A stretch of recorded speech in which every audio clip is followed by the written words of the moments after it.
countries included, and that's Texas. We always interchange with Spain back and forth for that ranking, and we'll be in that 12th, 13th, or 14th category usually for our gross domestic product and the way we impact the rest of the nation and the world with our ports and the trade aspects of this state and just the economic engine that we provide. As you can see, there's colorful members on this committee as I serve with Wendy Davis on this Open Government Committee, who is a candidate for governor, as you know, against Greg Abbott.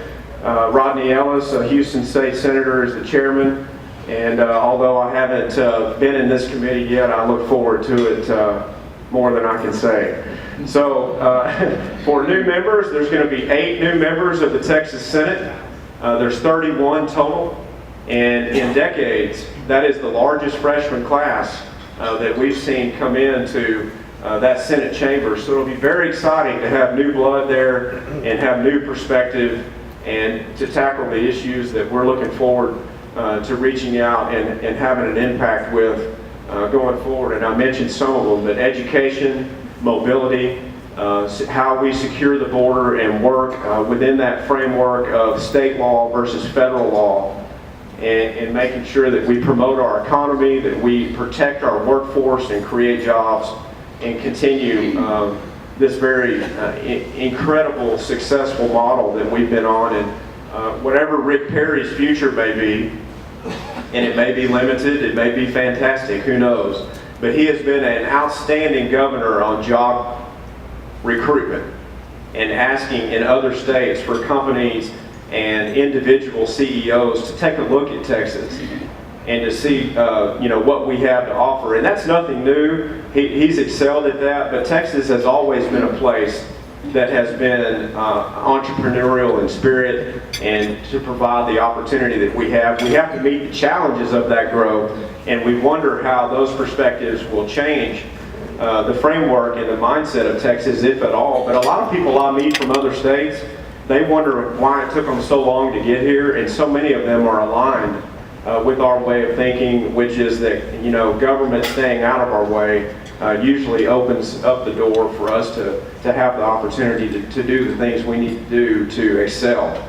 And so we're going to continue on that track. But for November, we have the gubernatorial election that I mentioned before with General Abbott, Attorney General Abbott, and Senator Wendy Davis, Lieutenant Governor Dan Patrick, and Letitia Vandepute, the Democrat state senator that's on the State Affairs Committee that I was on yesterday, running against him for that very powerful job at Lieutenant Governor. Future Governor Abbott, if he should win, he will not sign any legislation into law unless the new Lieutenant Governor says, I agree with it.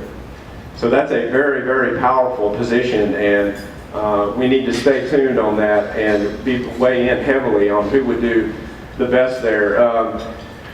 A publication called Burnt Orange, even though I'm a Longhorn, they got after me yesterday in the hearing and sent a tweet out after some of my comments. There was some testimony in committee that the Obamacare or Affordable Care Act, it was good that we needed to accept the hundreds of millions of dollars that come with that, the ratification of that act. As a state, we need to accept all that money, even though it's 2 years worth of money and we're on our own forever afterwards, and that it would create over 200,000 jobs.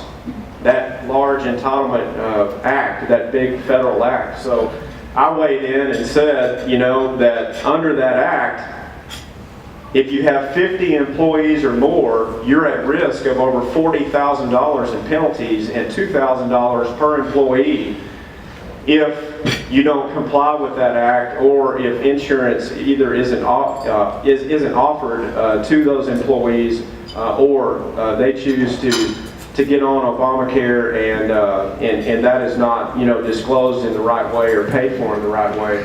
So the reason why he sent the message that we can agree with Creighton on both sides of Obamacare debate in that this is Texas, it's not Paris, is I said during the committee hearing that fundamentally We don't want to encourage or provide disincentives to business people to limit the growth of their businesses, to keep the number of employees down, and to pull back on their risk-taking, the true spirit that drives their success.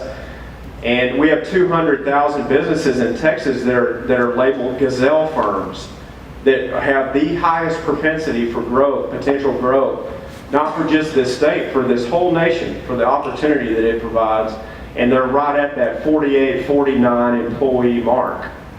So, as you will find in Paris, France, and as you will find in disincentives that come out of the legislature in Sacramento, California, those policies respectively discourage growing your business.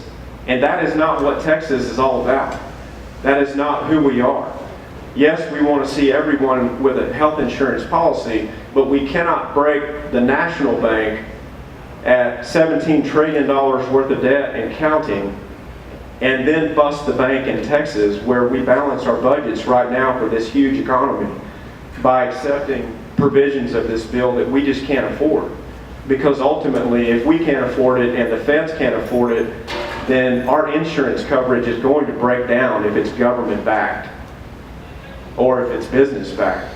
So anyway, we have really spirited conversations in committee, and you can log on to the Senate website for a live simulcast of our committees and of our coverage on the Senate floor.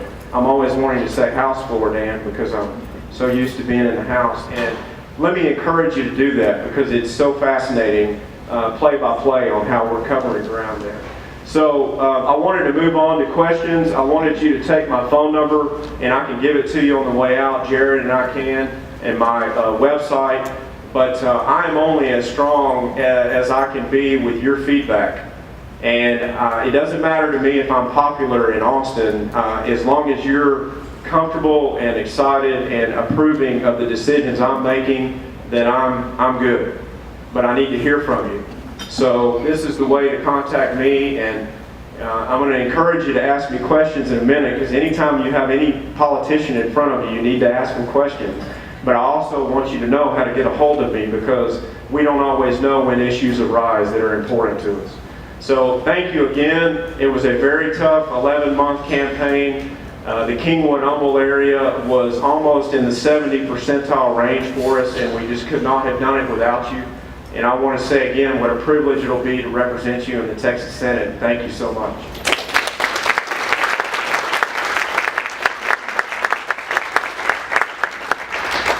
Okay, any questions or just opinions? You don't have to have me continue on and on. If you just want to be heard, let me hear from you. Yes.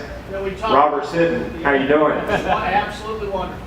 One of the biggest things that we get from the school board perspective, outside of paying for education, is traffic around our schools with all the growth that we have coming in. I know, talking with Dan, y'all looking at transportation money and I think it's Prop 1. Yes. So can you address a little bit of that, because we are in a fast growth district out here. We're adding over 1,000 new kids every year. We're almost at 40,000 kids in our small area here. So that's a big issue going forward. Yeah, it's a great question. So Proposition 1 coming up on the ballot in November will address mobility funding and transportation funding for the state. In 1965, a third of our state budget was for mobility, and we really put a high priority on transportation. Right now it's just under 10%, yet we have tremendous growth needs in and around our areas and our communities, and that growth and that infrastructure for transportation is directly tied to education, it's directly tied to the economics of our area, and it's tied to our future, and we're behind. So what we have before us in this proposition is making a decision on if we want to use some of the rainy day fund money that comes in from oil and gas receipts to go into a specific fund for transportation. And you cannot use it, it will not be used for toll roads, it cannot be used for ancillary projects like bike trails or sidewalks. A good percentage of it is dedicated towards just maintenance, because we have a huge framework to keep right now as it stands. And it's about 25% of what TxDOT asked for. So usually when government asks for a certain amount and you give them a fraction of that, you're on the right track. But let me tell you, this Prop 1 is going to be very important. It's going to be very important for our communities in making sure that we have money dedicated on a revenue stream to leverage the bigger projects going forward, because it's years and years down the road from when we start a project and sign off on it to be ready to go and when it's finished. And nothing can start until the TxDOT engineers see the last dollar to be spent. If there's any gray area in the fact that money won't be there to fund a project, then it'll sit on the shelf. So thanks for your question, and we'll have more coming out in the media and in the local papers describing exactly how those formulas work. But we're going to make a commitment to protect that rainy day fund savings account. So key to that provision is we're going to establish a floor, and it might be $5 billion, it might be $6 billion, it might be $7, where if the money in the savings account dips below that floor, then this revenue feed to transportation will cease until the coffers rise back up and we have an adequate savings account in a floor scenario. So that's something that's very important too, and we'll continue to work to end diversion.